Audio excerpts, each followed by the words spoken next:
കേരളം കാത്തിരുന്ന ആശ്വാസ വാർത്തയിലേക്ക് ഇനി അധികം നേരം ഇല്ല എന്നാണ് നമുക്ക് തയ്യാറെടുപ്പുകളിൽ നിന്നും മനസ്സിലാക്കാൻ സാധിക്കുന്നത്. ആനയെ വെടിവെക്കുന്നതിനുള്ള അല്ലെങ്കിൽ മയക്കുവെടി വെക്കുന്നതിനുള്ള ക്രമീകരണങ്ങൾ ഏതാണ്ട് അവസാന ഘട്ടത്തിലേക്ക് നീങ്ങിക്കഴിഞ്ഞിരിക്കുന്നു.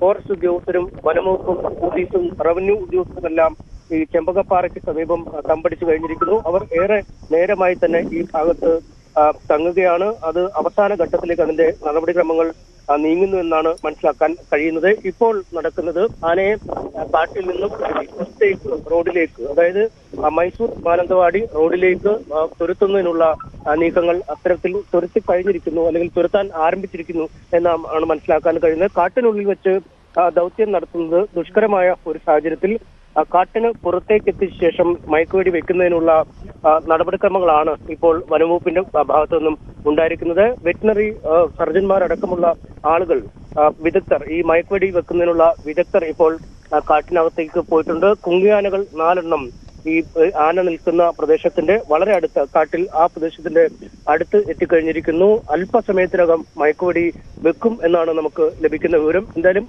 ആന പുറത്തേക്ക് ഈ തുരത്തുന്നത് കൊണ്ട് തന്നെ പുറത്തേക്ക് ഓടാനുള്ള അല്ലെങ്കിൽ പായാനുള്ള ഒരു സാധ്യതകൾ ഉള്ളതിനാൽ മൈസൂർ മാനന്തവാടി റൂട്ടിൽ കാട്ടിക്കുളം ബാവലി ഭാഗത്ത് ഗതാഗതം പൂർണ്ണമായി തടഞ്ഞിരിക്കുകയാണ്. യാത്രക്കാർക്ക് ഈ വഴിയിലൂടെ സഞ്ചരിക്കാൻ കഴിയാത്ത അവസ്ഥയിലേക്ക് കാര്യങ്ങൾ നീങ്ങിയിരിക്കുന്നു. കാട്ടിക്കുളം ഭാഗത്തും ബാവലി ഭാഗത്തും പോലീസ് വാഹനങ്ങൾ തടഞ്ഞിട്ടിരിക്കുകയാണ്. ഈ ദൗത്യം തീരുന്ന മുറയ്ക്ക് മാത്രമാവും ഇനി വാഹനങ്ങൾ ഈ വഴിയിലൂടെ സഞ്ചരിക്കാൻ അനുമതി ഉണ്ടാവൂ എന്നാണ് നമുക്ക് ഇപ്പോൾ അറിയാൻ കഴിയുന്നത്. എന്തായാലും അതീവ ഗൗരവമുള്ള സങ്കീർണമായ ഒരു ദൗത്യമാണ് വനംവകുപ്പിന്റെയും പോലീസിന്റെയും ഒക്കെ ഭാഗത്തു നിന്നും ആരംഭിച്ചിരിക്കുന്നത്.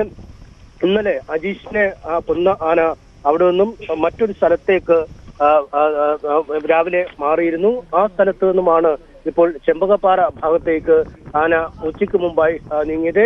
ഇതിനുശേഷം കുറച്ച് നേരം ഈ ആനയെ ട്രാക്ക് ചെയ്യാൻ ഉദ്യോഗസ്ഥർക്ക് സാധിച്ചിരുന്നില്ല. അതിനുശേഷമാണ് ഈ ട്രാക്കിംഗ് സംവിധാനങ്ങൾ ഉപയോഗിച്ച് ആനയെ ട്രാക്ക് ചെയ്യാനുള്ള നടപടികൾ ആരംഭിക്കുകയും ആനയുടെ ദിശ കൃത്യമായി കണ്ടെത്താൻ കഴിയുകയും ചെയ്തത്. ഈ മൈസൂർ മാനന്തവാടി റൂട്ടിൽ നിന്നും ഏതാണ്ട് 3.5 കിലോമീറ്റർ അകലെയായിരുന്നു ആനയുടെ സ്ഥാനം കണ്ടെത്താൻ കഴിഞ്ഞത്. അതിനുശേഷമാണ് അവിടേക്ക് ഈ RRT ടീമും പോലീസും ഒക്കെ തിരിക്കുകയും വളരെ മണിക്കൂറുകളോളം തന്നെ ആനയുടെ ഓരോ ചലനങ്ങളും സസൂക്ഷ്മം വിലയിരുത്തുകയും ചെയ്തു. ഇതിനുശേഷമാണ് ആ ദൗത്യത്തിന്റെ ഏറ്റവും നിർണായക ഘട്ടമായ ആനയെ തുരത്തൽ നടപടികളിലേക്ക് വനംവകുപ്പ് കടന്നിരിക്കുന്നത്. കുങ്കിയാനകളെ 4 എണ്ണത്തെയും ഓരോ വശത്തും സജ്ജമാക്കി നിർത്തിയ ശേഷമാണ് തുരത്തുന്നതിനുള്ള നടപടികൾ ആരംഭിച്ചത്. ആനയെ തുരത്തി ഈ വനംവകുപ്പ് ഉദ്ദേശിക്കുന്ന ഏതാണ്ട് ഒരു ഇടത്തേക്ക് എത്തിച്ച ശേഷമാവും മയക്കുവെടി വെക്കുക. ഇപ്പോൾ ആനയെ തുരത്തുന്ന നടപടിക്രമം നടക്കുന്നത് കൊണ്ട് തന്നെ പുറത്തേക്ക്, കാട്ടിൽ നിന്നും റോഡ് ഭാഗത്തേക്ക് ആന ഏത് വിധേനയും അല്ലെങ്കിൽ ഏത് ഭാഗത്തും എത്തുന്നതിനുള്ള വലിയ സാധ്യതകളാണ് ഉള്ളത്. അതുകൊണ്ട് തന്നെ അതീവ ജാഗ്രതാ നിർദ്ദേശം ഈ മേഖലകളിൽ പുറപ്പെടുവിച്ചിരിക്കുന്നു. നേരത്തെ തന്നെ ഈ പഞ്ചായത്തിൽ, തിരുനെല്ലി പഞ്ചായത്ത് അടക്കമുള്ള ഇടങ്ങളിൽ ജാഗ്രതാ നിർദ്ദേശം നൽകിയിരുന്നു. ആനയെ തുരത്തുന്നതിനുള്ള നടപടിക്രമങ്ങൾ പുരോഗമിക്കുന്ന സാഹചര്യത്തിൽ വീട് വിട്ട് ആരും പുറത്തേക്ക് ഇറങ്ങരുത്, അല്ലെങ്കിൽ കാര്യമായി വീടിനുള്ളിൽ തന്നെ ആളുകൾ കഴിയുക. കാട്ടിലേക്കും മറ്റും വിറകോ പുല്ല് ശേഖരിക്കുന്നതിനോ അല്ലെങ്കിൽ പശുക്കളെ മേയ്ക്കുന്നതിനോ ഒന്നും പോകരുത് എന്ന നിർദ്ദേശവും അധികാരികൾ നൽകിയിട്ടുണ്ട്. ഇത്തരം ജാഗ്രതാ നിർദ്ദേശങ്ങൾ പാലിച്ച ശേഷം അല്ലെങ്കിൽ മുന്നറിയിപ്പുകൾ നൽകിയ ശേഷമാണ് ഇത്തരത്തിൽ ഒരു നടപടിക്രമവുമായി, അന്തിമ നടപടിക്രമവുമായി ഉദ്യോഗസ്ഥർ മുന്നോട്ട് നീങ്ങുന്നത്. ഒരു വശത്ത് വലിയ പ്രതിഷേധമാണ് ഈ ആനയുടെ ഭീഷണിയുമായി ബന്ധപ്പെട്ട് ഉയർന്നിരിക്കുന്നത്. കാരണം അജീഷിന്റെ ജീവൻ പൊലിഞ്ഞ ശേഷം സമാനതകളില്ലാത്ത, അല്ലെങ്കിൽ വയനാട് ഇന്നുവരെ കണ്ടിട്ടില്ലാത്ത തരത്തിലുള്ള പ്രതിഷേധമാണ് ഇന്നലെ മാനന്തവാടിയിൽ കണ്ടത്. സബ് കളക്ടറെയും മറ്റുമൊക്കെ മണിക്കൂറുകളോളം തടഞ്ഞ് പ്രതിഷേധിച്ചു.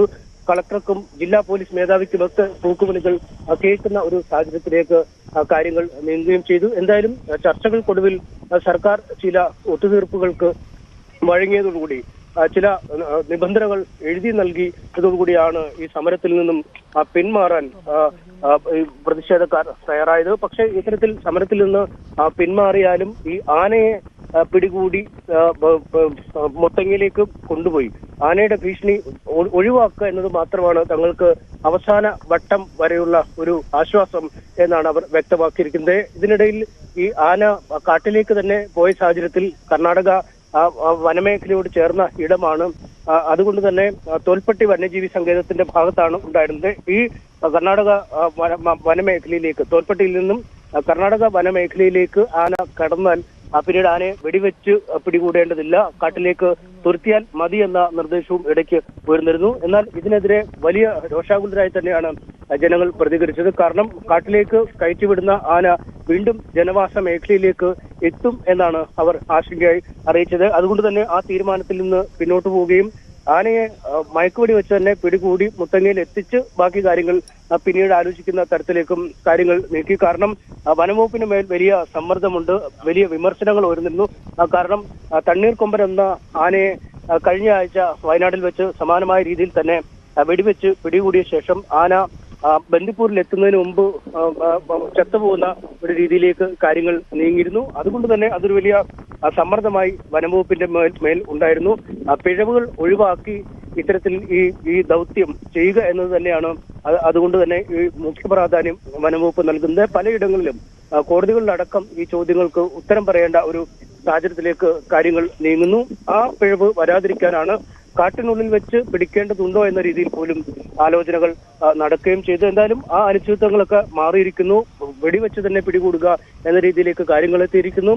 കൊമ്പനെ തുരത്തുന്നതിനുള്ള നടപടികൾ, മോഴയെ തുരത്തുന്നതിനുള്ള നടപടികൾ വനംവകുപ്പിന്റെ ഭാഗത്തുനിന്നും ഉണ്ടായിരിക്കും. നമുക്ക് കാണാം, ഈ റോഡിലെ ഗതാഗതം വളരെ അപ്രതീക്ഷിതമായി തടഞ്ഞപ്പോൾ വഴിയിൽ നിൽക്കുന്ന ആളുകളെയും നമുക്ക് കാണാം.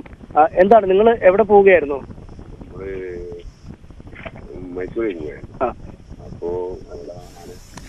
മൈസൂരേക്ക് പോയായിരുന്നു. അപ്പോൾ അവിടെ ആനേനെ പിടിക്കുന്നതുകൊണ്ട് പിന്നെ ബ്ലോക്കായി അങ്ങനെ ഇവിടെ നിൽക്കുകയാണ്. അവര് തടഞ്ഞു അല്ലേ? തടഞ്ഞു, പോലീസുകാർ തടഞ്ഞാണ്. വലിയ സന്നാഹങ്ങൾ നടക്കുകയാണ്. ഈ വഴി സ്ഥിരമായി പോകുന്ന ആളുകളാണോ നിങ്ങൾ? ഞങ്ങൾ സ്ഥിരമായിട്ട് പോകുന്ന ആളുകൾ. എങ്ങനെയുണ്ട് ആനശല്യം? എങ്ങനെയുണ്ട് ഈ മേഖലയിൽ? കാണാറുണ്ട്. കൂടുതലായിട്ട് ആന ഉള്ള മേഖലയാണിത്. ആനകൾ കൂടുതലായിട്ട് ഈ മേഖലയിൽ നല്ലോണമുണ്ട്. അപ്പോൾ ആനകളെ നമ്മൾ എപ്പോഴും കാണുന്നുണ്ട്. പക്ഷെ ഇപ്പോൾ ഇങ്ങനെയുള്ളൊരു വിഷയം ഉണ്ടായതാണ്. കുറച്ചുകൂടി ഗൗരവമുള്ള ആനശല്യമാണ്. കാരണം ഇന്നലെ ഒരാളുടെ മരണത്തിനിടയാക്കിയ ആനയാണ് ഇപ്പോൾ നമുക്ക് മറുവശത്തെ കാട്ടിൽ നിൽക്കുന്നത്, ദൂരെ അല്ല. അപ്പം ഞങ്ങളിതുവരെ മൈസൂരേക്ക് പോവുമായിരുന്നു. അന്നേരം അവിടെ ഫോറസ്റ്റുകാരും പോലീസുകാരും കൂടെ വണ്ടി തടഞ്ഞ് അപ്പം തിരിച്ച് ഇവിടെ വെയിറ്റ് ചെയ്യാണ്. കുറച്ച് കഴിഞ്ഞിട്ട് ഇനി പോകാൻ പറ്റൂ, ഇന്ന് പോകാനുള്ള സംശയമാണെന്നാണ് പറയുന്നത്. അപ്പം അങ്ങനെ വെയിറ്റ് ചെയ്ത് നിൽക്കുകയാണ് ഇവിടെ. ഇപ്പം ദൗത്യം കഴിയണ കുറച്ച് സമയം എടുക്കുമായിരിക്കും. അങ്ങനെയാണെങ്കിൽ ഞങ്ങൾ തിരിച്ചു പോയിട്ട് കുട്ടവഴി പോകാനാണ് നമ്മൾ ഉദ്ദേശം. ഇതിൽ വിടുന്നില്ലെങ്കിൽ അതാണ് നമ്മൾ ഉദ്ദേശിച്ചത്. വലിയ ശല്യമായി മാറിയൊക്കെയാണ് ആന. ആന കൊണ്ട് ശല്യം തന്നെയാണ്. ഞങ്ങൾ സ്ഥിരമായിട്ട് പോകുന്നതാണ്, പക്ഷെ പോകുമ്പോൾ കാണാറുണ്ട്. പക്ഷെ ഇപ്പോഴാണ് ഇങ്ങനെ ഒരു അപകടം വരുത്തി വെച്ചത് കാണുന്നത്.